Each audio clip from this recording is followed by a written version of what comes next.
મનરેગામાં ફરી મોટું કૌભાંડ। આમ આદમી પાર્ટીના નેતા રાધિકા રાઠવાએ 22 લાખ નકલી મજૂરોને વેતન ચૂકવ્યાનો કર્યો ખુલાસો। 22 લાખ નકલી મજૂરો ફક્ત કાગળ પર રજીસ્ટર્ડ છે અને એજન્સીઓએ બારોબાર પૈસા ઉપાડી લીધા। ગુજરાતમાં ભ્રષ્ટાચાર રોકવાનું નામ જ નથી લેતું અને એ ચરમસીમા પર હવે થઈ ગયું છે। દર વસ્તુમાં ભ્રષ્ટાચાર આ ભાજપ સરકાર કરે છે અને એમના એજન્ટો અને મંત્રીઓ। હમણાં જ થોડા દિવસ પહેલા 2500 કરોડનું ગુજરાતમાં મનરેગાનું એક કૌભાંડ અમારા ચેતરભાઈએ કાઢ્યું હતું અને એના ખુલાસા અને પુરાવા પણ આપ્યા હતા, પણ આજ સુધી આ સરકારે એના ઉપર કોઈ કાર્યવાહી કરી નથી।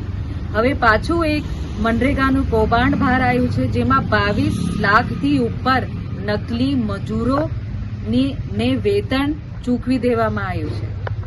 આ 22 લાખ જે ખોટા મજૂરો છે એમને કાગળ પર અને એમના રજિસ્ટર પર રજિસ્ટર્ડ છે અને બારોબાર એજન્સીઓએ આ મનરેગાના જે કૌભાંડો લીધા હતા એ ખોટી રીતે એ મજૂરોના નામ પર પૈસા ઉપાડી લીધા છે।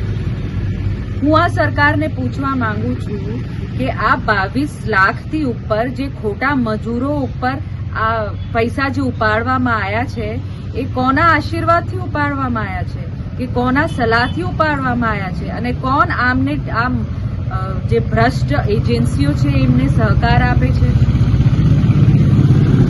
જોબ કાર્ડ વર્ષોની તમે એક રિપોર્ટ પાર્લામેન્ટમાં આ સરકારે રજૂ કરી હતી કે ખોટા મનરેગાના જે જોબ કાર્ડ્સ છે એના ઉપર પૈસા ઉપાડવામાં આવે છે, પણ છતાં હમણાં ઉપર એના ઉપર કોઈ કાર્યવાહી કરવામાં આવી નથી। કેટલા જોબ કાર્ડ પણ રદ કરી દેવામાં આવ્યા હતા।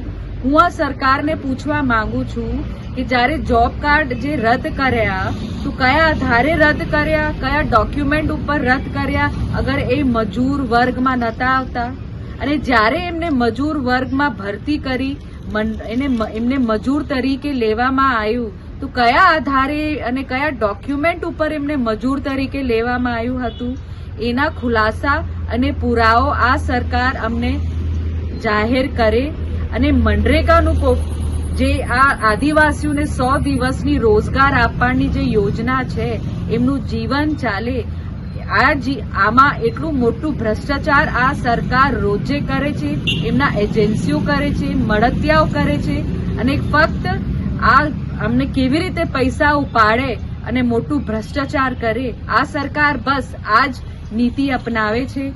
તો આ સરકારને અમે કહીએ છીએ આનો ખુલાસો અને પુરાવો અમને દસ્તાવેજ અને એમના ડોક્યુમેન્ટથી આપો, બસ અમે એટલી રજૂઆત કરીએ છીએ।